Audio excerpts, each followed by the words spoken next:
Hello students, welcome to Adda 24/7 Bengali official YouTube channel.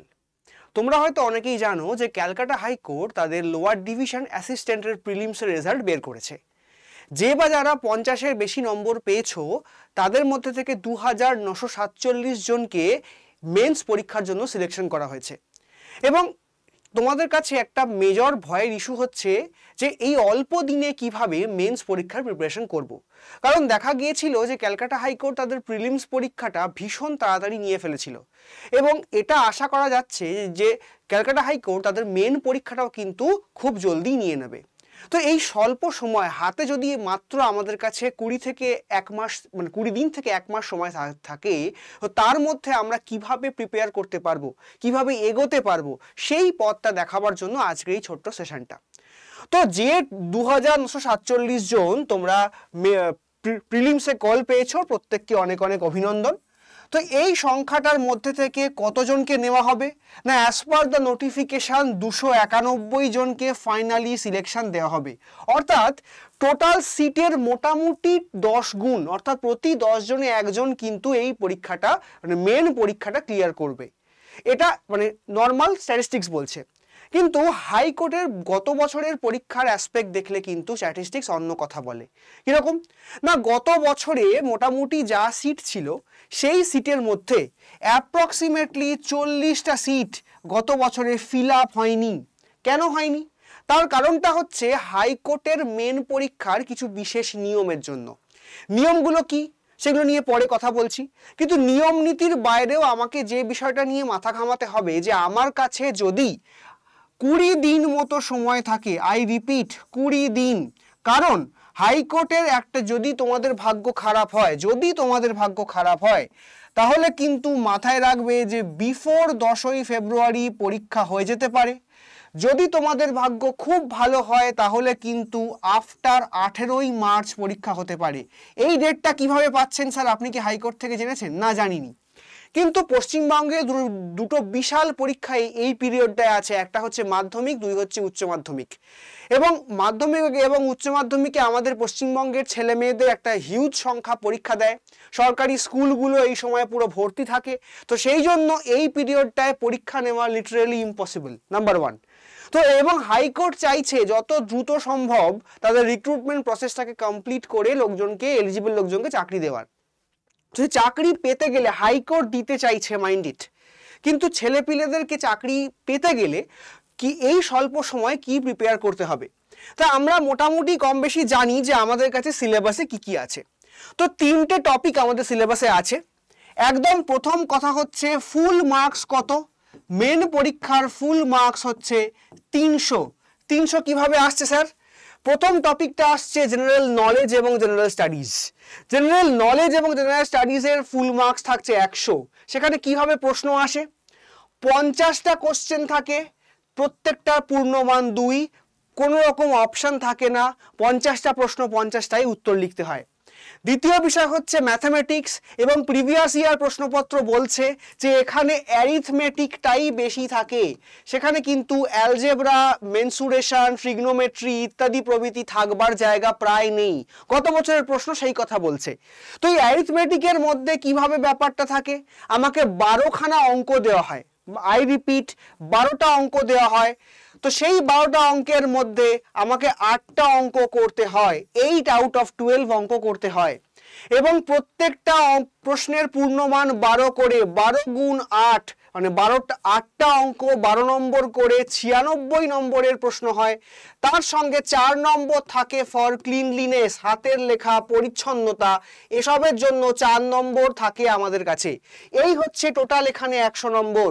এবং last but not the least হচ্ছে ইংরেজি বা English descriptive paper. তো এই ইংলিশ পেপারও থাকে ফুল মার্কস 100। সিলেবাসে কি কি আছে স্যার? সিলেবাসের মধ্যে আছে হচ্ছে একটা এসে, এবং সেই এসেটার পূর্ণমান হচ্ছে 50, এবং তাতে কি করতে হয় 1 আউট অফ 4, 4টে অপশান দেওয়া হয়, একটা এসে লিখতে হয়। ঠিক আছে, কি এসে কেমন এসে দেখাচ্ছি পরে। এবং তার সঙ্গে থাকে হচ্ছে প্রেসি। তো এই প্রেসিগুলোর মধ্যে কি হচ্ছে 2টো প্রেসি দেওয়া থাকে, 2 গুণ 25 মানে 50 নম্বর। এই হচ্ছে আমাদের গোটাটা সিলেবাস। এবার বক্তব্য কোথায়, যে আমার কাছে ইংরেজি 100, অঙ্ক 100, জেনারেল নলেজ বা জেনারেল স্টাডিজ 100 নম্বর, 300 নম্বরের পরীক্ষা। টোটাল টাইম পিরিয়ড কত? টাইম পিরিয়ড পুরোটা দেওয়া হয় 3 ঘন্টা, 3 আওয়ার্স। এবার আমরা দেখব যে আমাদের প্রিভিয়াস ইয়ার প্রশ্নপত্রগুলো ঠিক কেমন ছিল। সব দেখানোর স্কোপ এখানে নেই, কিছু প্রশ্নের আইডিয়া তোমাদেরকে দেওয়ার চেষ্টা করব এবং যার থেকে তোমাদেরকে একটা পথ বলে দেওয়ার চেষ্টা করতে পারি যে কোন জায়গাটুকু এই সময়তে বেশি জোর দেওয়ার প্রয়োজন রয়েছে। দেখা যাক। তো প্রথমেই চলে আসবো আমাদের জেনারেল নলেজ এবং জেনারেল স্টাডিজের মধ্যে। দেখো আমরা কি বলেছি যে 50টা প্রশ্ন ছিল, 50টা প্রশ্নের মধ্যে আমাদের 2 নম্বর করে পূর্ণমান থাকছে, অর্থাৎ 2 নম্বরের জন্য এমন প্রশ্ন তোমাকে দেওয়া হচ্ছে যেখানে তোমার 1 লাইনের বেশি লেখার কোনো স্কোপ নেই এবং তোমার কাছে যে সময়টাও রয়েছে সেই সময়তেও তুমি 1 লাইনের বেশি 2 লাইন জানলেও লিখতে পারবে না। তাই নিজেকে লিমিট করতে হবে যে আমি কিন্তু 1 লাইনের বেশি লিখবো না এবং সবচেয়ে বড় কথা হচ্ছে উত্তরটা শুধু লিখে এলে চলবে না, তোমাকে সেন্টেন্স পুরো করে লিখে আসতে হবে, আদারওয়াইজ তুমি কিন্তু নাম্বার পাবে না। তো প্রশ্নগুলো একবার দেখে নিই। গত বছর প্রশ্ন করেছে যে which is the largest island in the world. এর উত্তর খুব সহজ, যে largest island in the world আমরা এক কথায় উত্তর বলতে পারি গ্রিনল্যান্ডকে বলা হয় largest island in the world. তা আমি শুধু গ্রিনল্যান্ড লিখলে কিন্তু আমাকে 2-এতে হাফ দিতে পারে, 1 দিতে পারে। আমাকে উত্তর কিভাবে লিখতে হবে? The largest island in the world is Greenland, অথবা ঘুরিয়ে লিখতে হবে Greenland is the largest island in the world. এইভাবে উত্তর লিখতে হয়। দ্বিতীয় প্রশ্ন কি এসেছিল? Where in India are Asiatic lions found.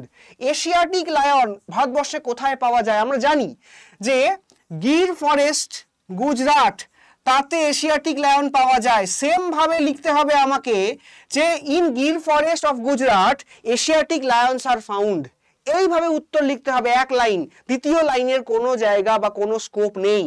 প্রশ্ন করছে who was the founder of the Nobel prize. তাহলে এখানে উত্তর কি ছিল না, আলফ্রেড নোবেল হচ্ছে নোবেল প্রাইজের ফাউন্ডার। তাহলে Alfred Nobel was the founder of the Nobel prize, এইভাবে লিখলাম। আমি উত্তর করছি না, আমি শুধু তোমাকে প্রশ্নগুলোর ধরন দেখাচ্ছি। তারপর বলছে who was the first chief justice of India. খুব easy question, plain GK question বলতে পারো, প্লেন পলিটির কোশ্চেন বলতে পারো। তাহলে justice H.J. Kania, Hiralal J Kania, তিনি হচ্ছেন ফার্স্ট CJI অফ ইন্ডিয়া। তারপর বলছে which place is known as the land of midnight sun. নরওয়েকে বলা হয় ল্যান্ড অফ মিডনাইট সান। তাহলে এই যে বিষয়গুলো, এই জায়গাটা ইম্পর্টেন্ট। আচ্ছা, তারপরে বলছে who was the viceroy when the partition of Bengal happened. তাহলে পার্টিশন অফ বেঙ্গল যখন হয়েছিল তখন ভাইসরয় কে ছিল না, সেই সময়তে আমাদের এখানে হচ্ছে ভাইসরয় বলতে হচ্ছে আমরা লর্ড কার্জনকে পাই। তাই লর্ড কার্জন হচ্ছেন ভাইসরয়, ঠিক আছে। তাহলে এই জায়গাটা আমাকে মাথায় রাখতে হবে। তাহলে এই যে শর্ট টার্ম প্রশ্নগুলো 1 লাইনে লিখতে হচ্ছে, এই 1 লাইনের বেশি কিন্তু আমাদের লেখার কোনো রকম কোনো স্কোপ নেই। তারপর বলছে দেখো যে which is the youngest state in India. 2014 সালে তৈরি হয়েছিল তেলেঙ্গানা। তেলেঙ্গানার পরে আর কোনো রাজ্য কিন্তু সেই অর্থে তৈরি হয়নি। তাহলে ইয়ংগেস্ট স্টেট ইন ইন্ডিয়া বলতে আমরা তেলেঙ্গানাকে বুঝবো। তারপর বলছে যে when did Sikkim become a part of India. 1 লাইনে উত্তর যে 1976 সালে সিকিমকে পার্ট অফ ইন্ডিয়া করা হয়, 1975 সালে সিকিমকে পার্ট অফ ইন্ডিয়া করা হয়। এই যে এর সঙ্গে 36তম অ্যামেন্ডমেন্ট অনুযায়ী করা হলো, এটা লেখার দরকার নেই, আমি জানলেও আমার দেখানোর কোনো স্কোপ কিন্তু নেই। তাহলে শুধুমাত্র সালটা লিখতে হবে। Which is the oldest city in India. আমাদের নর্মালি বারাণসীকে বলা হয় ওল্ডেস্ট সিটি ইন ইন্ডিয়া, আরও দ্বিমত রয়েছে, সঠিক উত্তর তোমরা দেখে নেবে, আমি শুধু কোশ্চেনটা দেখাচ্ছি। তারপর দেখো বলছে যেহেতু 2019 সালের কোশ্চেন ছিল, তাই প্রশ্ন এসেছিল 2020 সালে সামার অলিম্পিক্স কোথায় হবে।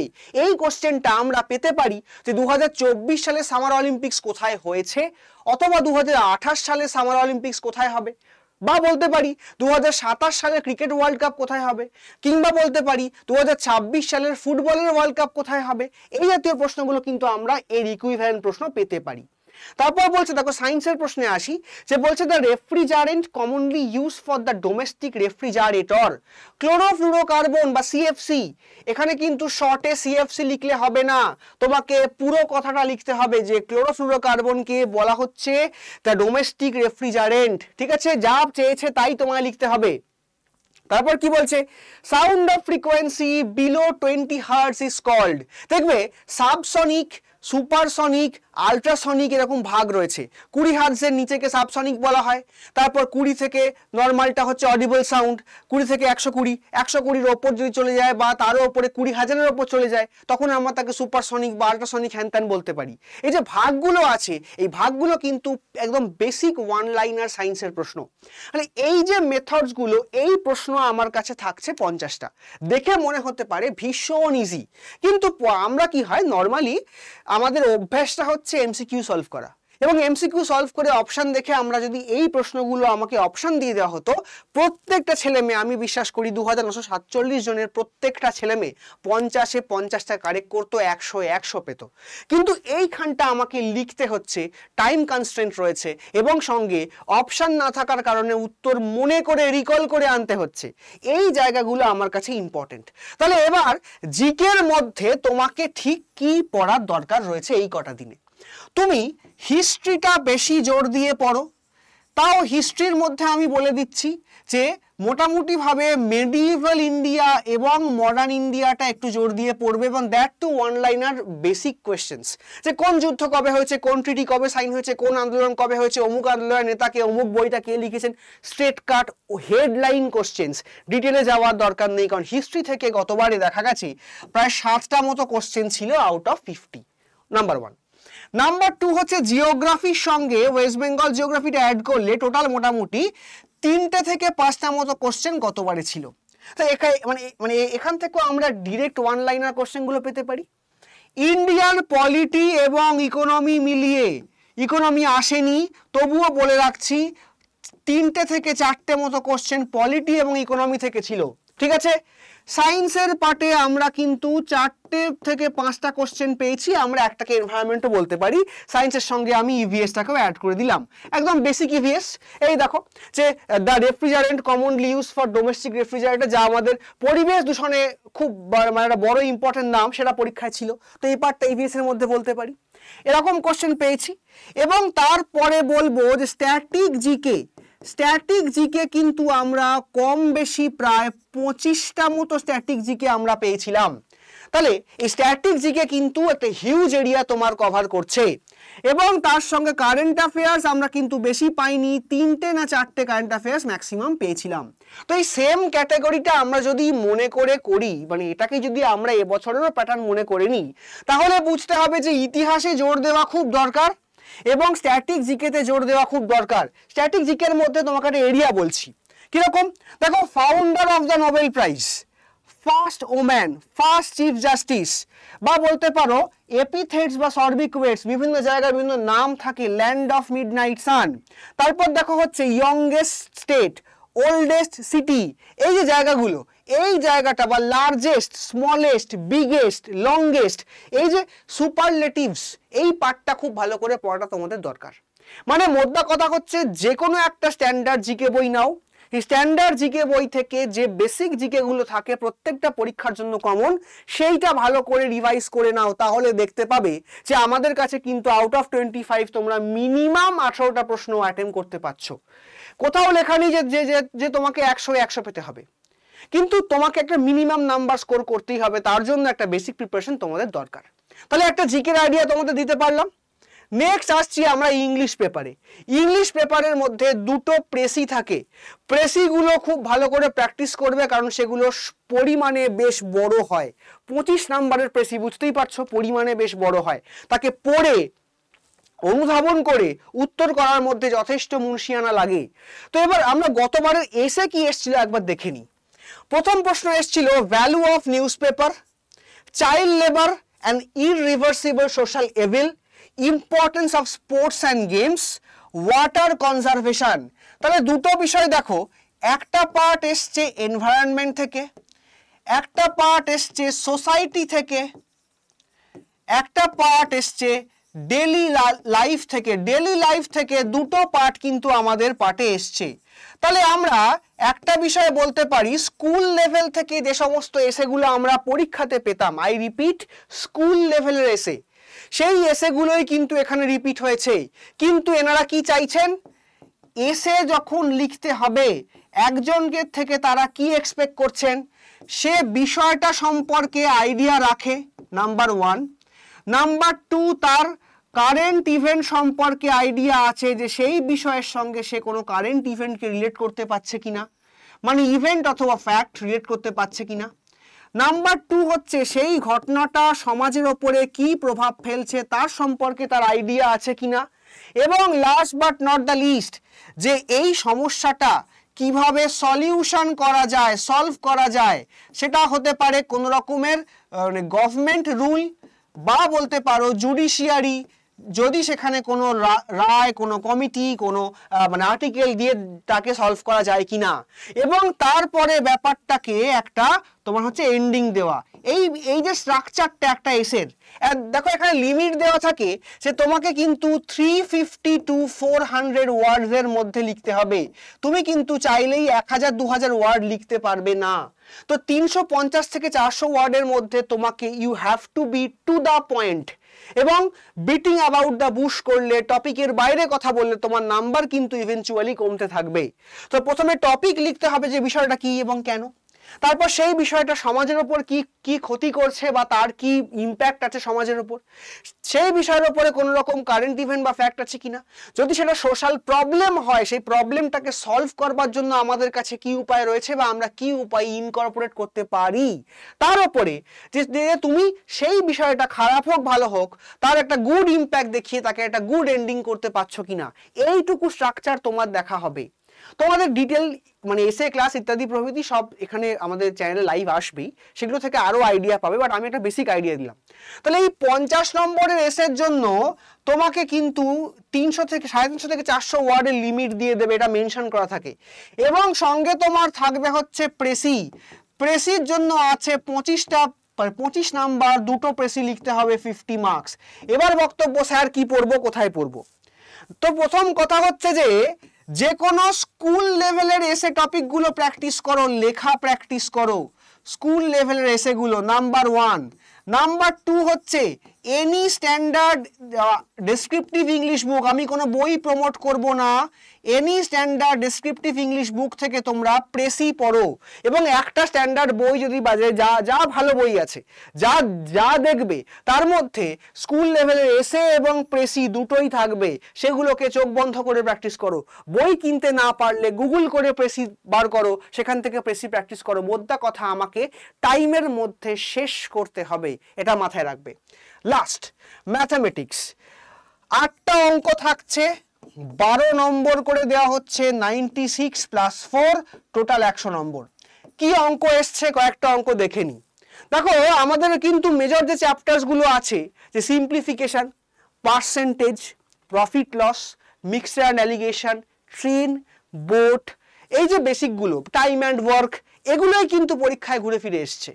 নাম্বার সিস্টেম, মানে অজানা কোনো টপিক পরীক্ষায় নেই এবং সেগুলোকে ডিটেলে কষে দেখাতে হবে, that too in English language. Major প্রবলেমটা এখানেই, যে আমি বাংলায় সারা জীবন পড়ে এসেছি তাতে কিছু যায় আসে না, আমাকে ইংরেজিতে উত্তর করতে হবে, প্রবলেমটা এখানেই। তো এইটা কিন্তু তোমাদের করতেই হবে। তো বলছো দেখো যে এখানে একটা টাইম অ্যান্ড ওয়ার্কের অঙ্ক দিয়েছে, টাইম অ্যান্ড ওয়ার্ক এবং মানে বলতে পারো যে সিম্পলিফিকেশন টাইপের একটা অঙ্ক ছিল। তারপর দেখো 2 নম্বর অঙ্কটা কারেন্ট অফ আ স্ট্রিম, মানে বোট অ্যান্ড স্ট্রিমের অঙ্ক দিয়েছে, যে একটা মোটর বোট স্থির জলে গতিবেগ এত, একটা দূরত্ব গিয়ে ফিরতে এত সময় লাগে, তাহলে মোটর বোটের গতিবেগ কত, খুব বেসিক অঙ্ক। বা হচ্ছে যে একটা অঙ্ক ঠিক করার জন্য কেউ একজন 3 নম্বর পায়, ভুল করার জন্য 2 নম্বর কাটা যায়, তাই সে ফুল মার্কস পেয়েছে এত, কোশ্চেনের সংখ্যা এত, তাহলে কতগুলো উত্তর ঠিক করেছিল। ব্যাপারগুলো এমসিকিউ হলে আমরা ঝটপট শর্টকাট ট্রিক লাগিয়ে করে ফেলতে পারি, কিন্তু আমাকে এখানে শর্টকাট ট্রিকের কোনো জায়গা নেই, ইন ডিটেল সলভ করে দেখাতে হবে। This is the major constant. তাহলে এই টাইপের অঙ্ক আমাদেরকে মাত্র 8টা অঙ্ক করতে হবে। আমি ভয় দেখাচ্ছি না, আমি মাত্রটা ব্যবহার করছি কারণ অঙ্কটাতে সবাই কম বেশি ভালো হয়, পার্টিকুলার অ্যারিথমেটিকে সবাই কম বেশি ভালো হয়। তো সেই জায়গাটা তুমি যদি এনক্যাশ করতে পারো, তোমার নাম্বার কিন্তু এখান থেকে একটা হিউজ নাম্বার তুমি স্কোর করতে পারবে। তো এই হচ্ছে গতবারের প্রশ্নের প্যাটার্ন, এবং সেইটা দেখে আমি বলবো যে এনি বুক, এবং তাতে ডিটেলে যেতে হবে না, শুধু এক্সাম্পল করো। যে কোনো বুকের এক্সাম্পল অফ ইচ চ্যাপ্টার তুমি দেখবে সেগুলো কিন্তু ডিটেলে করে দেওয়া থাকে। এমন কোনো বই কিনবে না বা বই দেখবে না যে বইতে শর্টকাট করে দেওয়া আছে, শর্টকাট চলবে না। তোমাকে একটা স্ট্যান্ডার্ড বই যদি তোমার কাছে বেসিক বই থাকে যা খুশি এবং মাস্ট বি ইন ইংলিশ বই বই না থাকলে, বই কিনতে না পারলে তুমি গুগল করো, গুগলে বিভিন্ন ওয়েবসাইট রয়েছে যেখানে প্রচুর অঙ্ক দেওয়া থাকে, সেই অঙ্কগুলোর সলিউশনটা দেখো, সলিউশন কিন্তু শর্টকাটে নয় ডিটেলে করে দেওয়া আছে, সেইখান থেকে দেখে দেখে অঙ্ক করার প্র্যাকটিস করো, এখনো সময় রয়েছে, তুমি কিন্তু অঙ্কে একটা হিউজ মার্কস তোমরা তুলতে পারো, ঠিক আছে? তাহলে এই হচ্ছে 3টে প্রিভিয়াস ইয়ার প্যাটার্ন। এবার বক্তব্য হচ্ছে স্ট্র্যাটেজি কি হবে। স্ট্র্যাটেজির মধ্যে আমি বলবো যে আমার কাছে কিন্তু 3টে পেপার একসঙ্গে দিয়ে দেওয়া হয়, একটাই কোশ্চেন পেপার হয়, তার মধ্যে 3টে সেকশন করে থাকে এবং 3টে পেপারের জন্য আমাকে 300 নম্বরের উত্তর লিখতে হয় এবং সময় দেওয়া হয় 3 ঘন্টা এবং 3 ঘন্টা আমাকে একসঙ্গে দিয়ে দেওয়া হবে। গত বছরে কোশ্চেন শুরু হয়েছিল অঙ্ক দিয়ে, তারপরে ছিল ইংলিশ, তারপরে ছিল জিকে। এবছরে কি হবে জানা নেই, যদি সেম থাকে ভালো কথা, না থাকলে আমাদের সেইভাবে লিখতে হবে। তো মোদ্দা কথা হচ্ছে যে তুমি কিন্তু সেকশনটাকে মেনটেন করবে, মানে একটা সেকশনে 2টো অঙ্ক করে তারপর একটা ইংরেজি করে ফেললাম এরকম চলবে না। তুমি যে কোনো একটা আগে শুরু করতে পারো, সেকশনটাকে মেনটেন করবে এবং সঙ্গে বড় কথা হচ্ছে কোশ্চেনের দাগ নাম্বার দেবে, কোশ্চেন নাম্বারটা মেনশন করবে, এইটা একটা বড় জিনিস। নাম্বার 1 মাথায় রাখবে। আচ্ছা, নাম্বার 1 সেকশন মেনটেন করবে, নাম্বার 2 কোশ্চেন নাম্বার মেনটেন করবে, নাম্বার 3 হচ্ছে যে তুমি যে টপিকটা ভালো সেইটাকে আগে করবে, সেটা তোমার কনফিডেন্স গ্রো করবে। তাহলে কনফিডেন্স বুস্ট আপ করার জন্য তুমি যেটা ভালো সেটাকে আগে শুরু করো।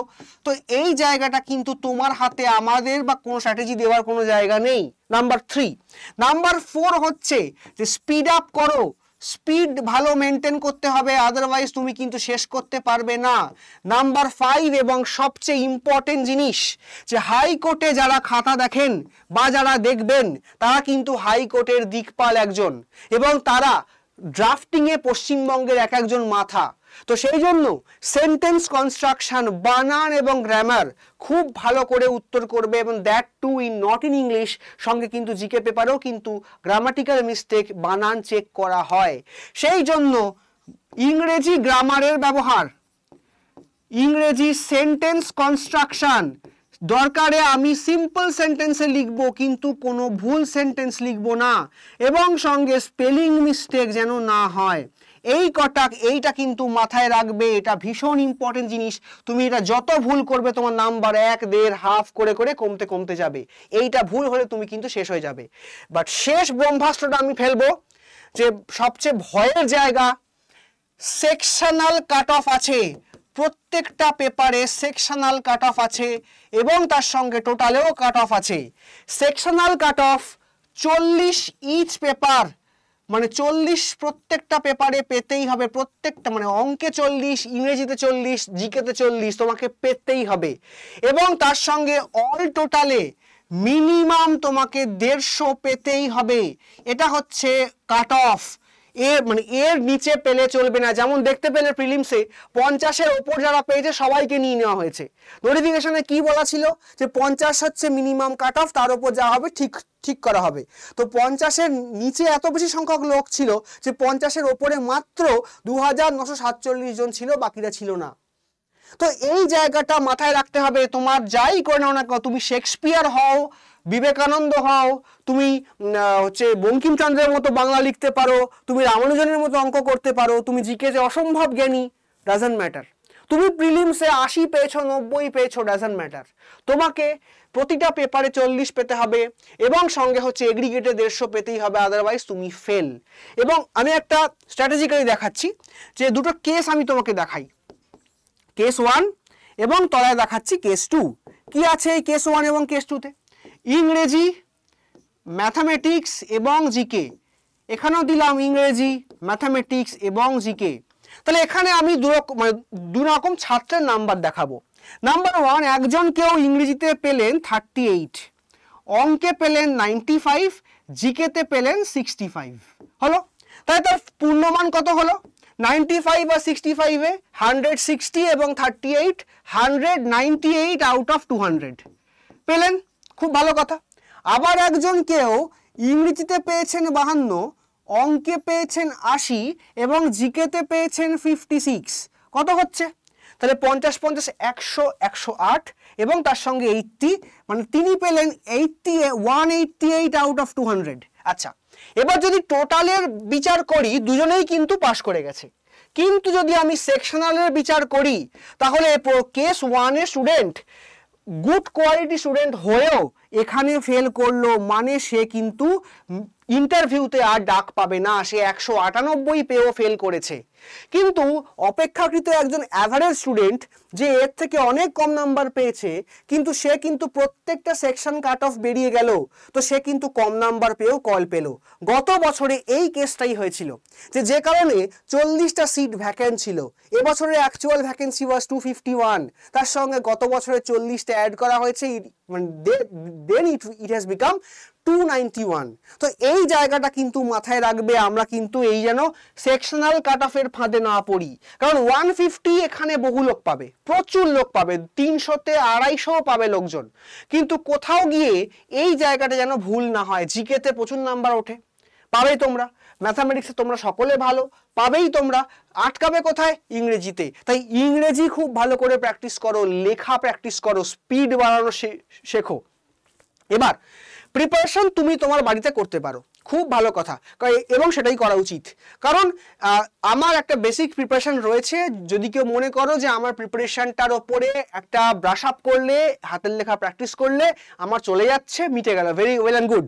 কিন্তু যারা মনে করছো যে তোমরা মানে নিজেরা এই মুহূর্তে একটা ভয় পাচ্ছ যে আমার প্রিপারেশন হবে না, আমি কিভাবে পড়বো, কিভাবে কিভাবে পড়লে গাইডলাইন পাওয়ার একটা দরকার, মানে আমার মধ্যে কথা একটা হেল্পের প্রয়োজন আছে বলে মনে করছো, তাদের জন্য আমাদের আড্ডা 24/7 এ যে অফিসিয়াল অ্যাপ রয়েছে বা ওয়েবসাইট রয়েছে, সেখানে গিয়ে দেখবে যে একটা মিশন হাইকোর্ট মেন্স বলে একটা ব্যাচ রয়েছে। সেখানে মোটামুটি চেষ্টা করা হচ্ছে যে প্রত্যেকটা সাবজেক্টেরই যে টপিকগুলো ভাঙা হলো, মানে ম্যাথসের ইম্পর্টেন্ট টপিক বা ম্যাথসের সব টপিকেরই ক্লাস হবে, ইংরেজি এসের ক্লাস চলছে, এসে প্রেসি ইত্যাদি প্রভৃতি ক্লাস চলছে, জিকে ক্লাস অনেকগুলো হয়ে গিয়েছে, এখনো বাকি ক্লাসগুলো কন্টিনিউ হচ্ছে। তো এই টপিক ওয়াইজ ক্লাস হয়েছে, উত্তর লেখা শেখানো হচ্ছে, এবং কিভাবে উত্তর লেখা উচিত, কিভাবে গ্রামাটিক্যালি গুড হওয়া যায়, কিভাবে সঠিক বানান লেখা যায়, এবং কিভাবে গুড ভোক্যাবুলারি ইউজ করা যায়। হাইকোর্ট বা সরকারি চাকরির নোটশিটে আমরা চাকরি করতে করতে কি করি যে আমরা ভালো শব্দ লিখি, একটা বড় ওয়ার্ডকে ছোট ওয়ার্ডে করে লিখে ফেলি, তাহলে এই যে মুনশিয়ানাগুলো একদিনে রপ্ত হয় না, কিন্তু দু একটা ইউজ করতে পারলে তুমি কিন্তু অন্যদের থেকে অনেকটা এগিয়ে যেতে পারবে। সেই রকম কিছু ক্লাস করাবার চেষ্টা হচ্ছে। মোটামুটিভাবে 30 ঘন্টা বা তার বেশি লাইভ ক্লাস রয়েছে, সেই লাইভ ক্লাসগুলো দেখতে না পারলে রেকর্ডিং দেখবে, সঙ্গে প্রত্যেকটা ক্লাসে ইন্ডিভিজুয়াল পিডিএফ রয়েছে, এবং কোয়েশ্চেন প্যাটার্ন সম্পর্কে বিভিন্ন প্রশ্নপত্র প্যাটার্ন প্রতিদিনই কিন্তু ক্লাসে করানো হচ্ছে। তো তোমার যদি মনে হয় যে তোমার একটা হেল্পের প্রয়োজন আছে, তুমি নিজে এই কদিনে পড়তে ভয় পাচ্ছ বা নিজের কনফিডেন্স ফিল হচ্ছে না, তো তুমি কিন্তু এই কোর্সটাকে দেখতে পারো, ঠিক আছে? তো এবার শুধুমাত্র কোর্স দেখলেই কি হবে? তা হবে না, সঙ্গে যা পড়ানো হচ্ছে তোমাকে নিজেকে পড়তে হবে। বা যারা কোর্স নেবে না তারা কি পারবে না? তারা বেশি পারবে, কারণ কি তারা নিজেরা কনফিডেন্স আছে তাদের ওপর, তারা নিজের সম্পর্কে জানে, এবং প্র্যাকটিসটা মোদ্দা কথা তুমি পড়ো না পড়ো যা খুশি করো, তোমাকে প্রতিদিন প্র্যাকটিস করতে হবে, স্পিড বাড়াতে হবে, 3 ঘন্টায় 300 নম্বরের উত্তর 3টে 100 পেপার শেষ করতে হবে। তো আজ থেকে প্রিপারেশন শুরু করো, কারণ কিন্তু তোমার হাতে, আমি বারবার বলছি, খুব ভাগ্য খারাপ হলে ম্যাক্সিমাম 20 থেকে 25 দিন আছে, তাও হয়তো নেই, তার আগেই পরীক্ষা হয়ে যাওয়ার চান্স কিন্তু হাইকোর্টের বেশি। তো তোমাদের সঙ্গে দেখা হবে আবার কোনো পরবর্তী ক্লাসে, এবং আড্ডা 24/7 বেঙ্গলি চ্যানেলে হাইকোর্ট ওরিয়েন্টেড কিছু লাইভ ক্লাস বা কিছু রেকর্ডেড ক্লাস আমরা দেওয়ার কথা ভেবেছি, যেগুলো তোমাদের কিন্তু প্রিপারেশনে হেল্প করবে। তো থ্যাংক ইউ এভরিওয়ান, তোমাদের সঙ্গে দেখা হচ্ছে ব্যাচে।